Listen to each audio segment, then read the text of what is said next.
El retrato de Dorian Gray de Oscar Wilde, y esta es la parte 17. Dorian Gray luego se interesó por los bordados y por los tapices que hacen las veces de frescos en las frías habitaciones de las naciones del norte de Europa. A medida que investigaba el asunto, y siempre tuvo una extraordinaria facultad de abstraerse temporalmente por completo en cualquier cosa que emprendiera, casi lo entristeció reflexionar sobre la ruina que el tiempo producía en las cosas bellas y maravillosas. Pero él, en cualquier caso, había escapado a ella. Un verano siguió a otro, y los narcisos amarillos florecieron y se marchitaron muchas veces. Y noches de horror repitieron la historia de su vergüenza, pero él no cambió. Ningún invierno ajó su rostro, ni manchó la flor de su juventud. Qué distinto era de todas las cosas materiales. ¿A dónde habían ido ellas? ¿Dónde estaba la gran toga color azafrán tejida para Atenea, por la que los dioses habían luchado contra los gigantes? ¿Dónde el enorme velarium que Nerón extendió sobre el Coliseo de Roma, en el que se representaban el cielo estrellado y Apolo conduciendo el carro llevado por corceles blancos con riendas de oro?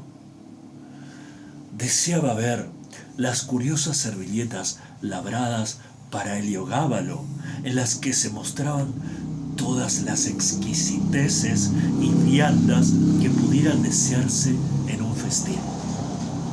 El sudario del rey Chilperico, con sus 300 abejas doradas, las fantásticas túnicas que provocaron la indignación del obispo de Ponto y estaban decoradas con leones, panteras, osos, perros, bosques, rocas, cazadores, todo en verdad lo que un pintor pueda copiar de la naturaleza.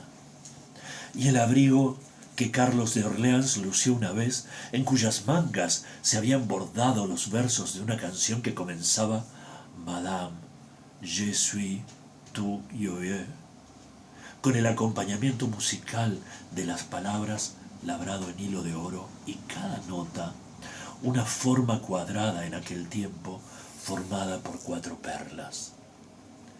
Leyó acerca de la habitación que fue preparada en el Palacio de Reims para uso de la reina Juana de Borgoña y estaba decorada con 1322 loros bordados y el blasón del rey y 561 mariposas cuyas alas llevaban el mismo adorno que el escudo de armas de la reina, y todo ello en oro.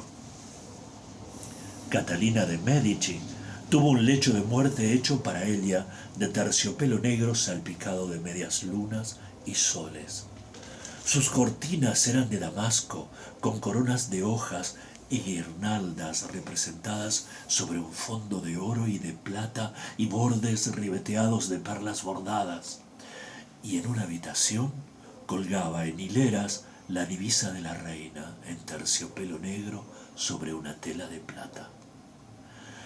Luis XIV tenía cariátides bordadas en oro de 15 pies de alto en sus aposentos. El lecho de Sobieski, rey de Polonia, estaba hecho de brocado de oro de Esmirna, bordado con versos del Corán con turquesas incrustadas. Sus soportes eran de plata dorada, hermosamente engastada, y estaban ricamente embellecidos con mellones esmaltados y piedras preciosas. Había sido tomado del campamento turco frente a Viena, y el estandarte de Mahoma había permanecido en él. Y así, durante un año, se propuso acumular los más exquisitos especímenes de telas y bordados que pudo encontrar, y consiguió las delicadas muselinas de Delhi, hermosamente labradas con palmas de hilo de oro y cosidas con alas de escarabajos iridiscentes. las gasas de Agra, que por su transparencia se conocen en Oriente como aire tejido, agua que fluye y rocío de la tarde. Telas con figuras extrañas de Java, refinadas colgaduras amarillas chinas, libros encuadernados en dorado satén o hermosas sedas azules con fleur de lis estampadas, pájaros y figuras, velos de lacis tejidos con punto húngaro, brocados sicilianos y resistentes terciopelos españoles, piezas georgianas con sus monedas de oro, y fukuzas de Japón con sus oros verdosos y pájaros de maravilloso plumaje. Sentía una especial pasión, asimismo, por las vestiduras eclesiásticas, como en realidad sentía por todo lo relacionado con el servicio de la iglesia. En los largos baúles de cedro alineados en la galería oeste de su casa, tenía almacenados numerosos, raros y hermosos especímenes de lo que en verdad es el atuendo de la esposa de Cristo, que ha de vestir púrpura y joyas y hermoso lino para poder ocultar el pálido cuerpo macerado, consumido por los sufrimientos que busca y herido por el suplicio autoinfligido. Tenía una hermosa capa de seda carmesí y damasco de hilo dorado adornada con repetitivas figuras de granadas doradas colocadas en flores de 6 pétalos, a ambos lados de las cuales había una piña incrustada de pequeñas perlas. Los orifreses estaban divididos en secciones que representaban escenas de la vida de la Virgen, y la coronación de la Virgen estaba reflejada en sedas de colores en la capucha. Era una obra italiana del siglo XV. Otra capa era de terciopelo verde, bordada con grupos de hojas de acanto en forma de corazón, de los que salían flores blancas de largos tallos cuyos detalles se hallaban resaltados por hilo de plata y cristales de colores.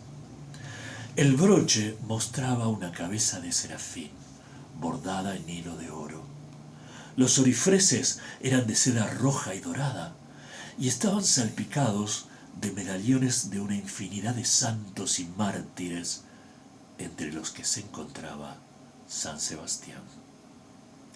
También tenía casullas de seda de color ámbar, y brocados de seda azul y oro, y damasco de seda amarilla y tela de oro, adornados con figuras de la pasión y crucifixión de Cristo, y con bordados de leones, gallos y otros emblemas, dalmáticas de satén blanco, y damasco de seda rosa, decoradas con tulipanes y delfines y flor de lis, frontales de altar de terciopelo carmesí y lino azul, y numerosos corporales, velos de cálices y sudarios.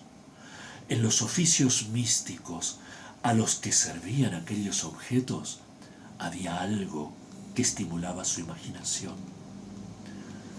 pues aquellos objetos y todo lo que había reunido en su encantadora casa iban a ser para él medios de olvido, formas de escapar por algún tiempo de aquel miedo que a veces le parecía casi insoportable. En las paredes de la solitaria habitación cerrada con llave, donde había pasado tanto tiempo de su infancia, había colgado con sus propias manos el terrible retrato, cuyos rasgos cambiantes le mostraban la auténtica degradación de la vida, de su vida, y lo había cubierto con aquel sudario púrpura y oro a modo de cortina. Durante semanas dejaba de ir allí, olvidaba la horrible pintura y recuperaba su corazón ligero, su maravillosa alegría, su apasionado deleite en la mera existencia. Y entonces, repentinamente, Una noche se deslizaba fuera de la casa, iba hasta lugares ominosos de Bluegate Fields y se quedaba allí un día tras otro hasta que la gente casi lo echaba, horrorizada, y tenía que ser apaciguado con monstruosos señuelos.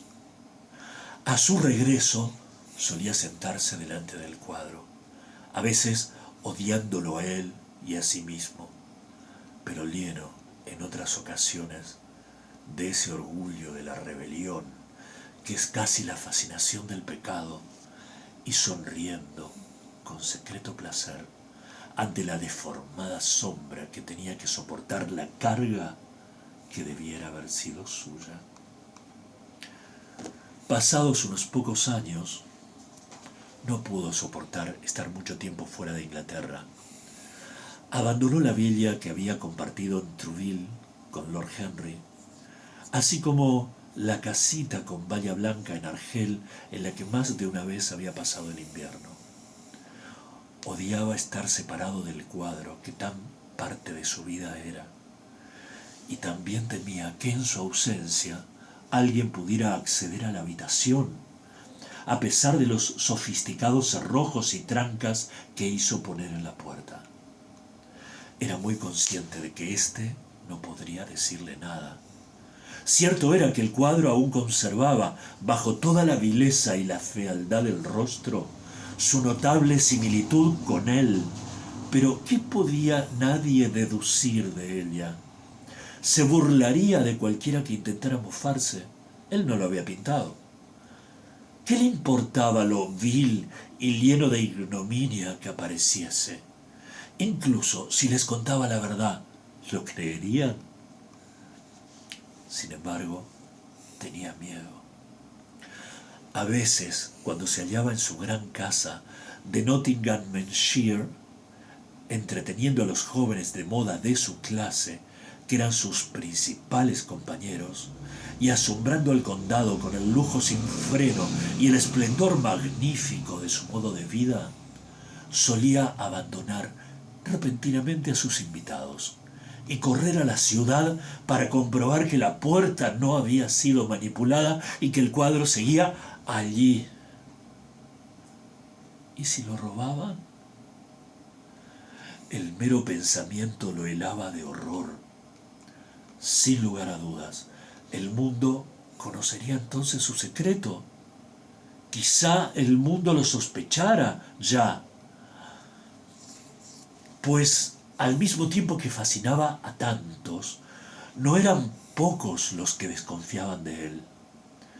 Había sido vetado en un club del West End, del que por nacimiento y posición social le correspondía perfectamente ser miembro.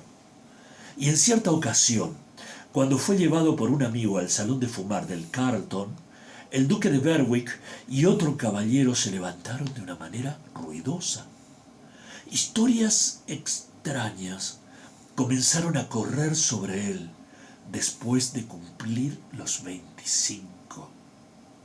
Se dijo que había sido visto alborotando en compañía de marineros extranjeros en un antro de una zona lejana de Whitechapel, y que se juntaba con ladrones y falsificadores de moneda y conocía los misterios de su negocio.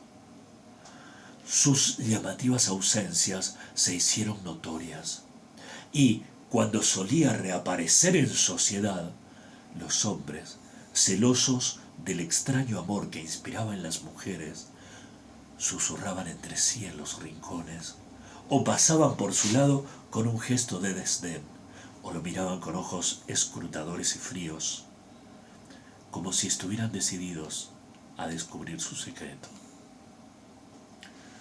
De tales insolencias y desprecios intencionados, él, por supuesto, no hacía caso, y en la opinión de la mayoría, sus modales francos y corteses, su encantadora sonrisa infantil y la infinita gracia de aquella maravillosa juventud que nunca parecía abandonarlo, eran por sí mismas suficiente contestación a las calumnias. pues los de su círculo así las llamaban. Se comentaba, no obstante, que aquellos que lo habían tratado más íntimamente parecían, pasado un tiempo, rehuirlo.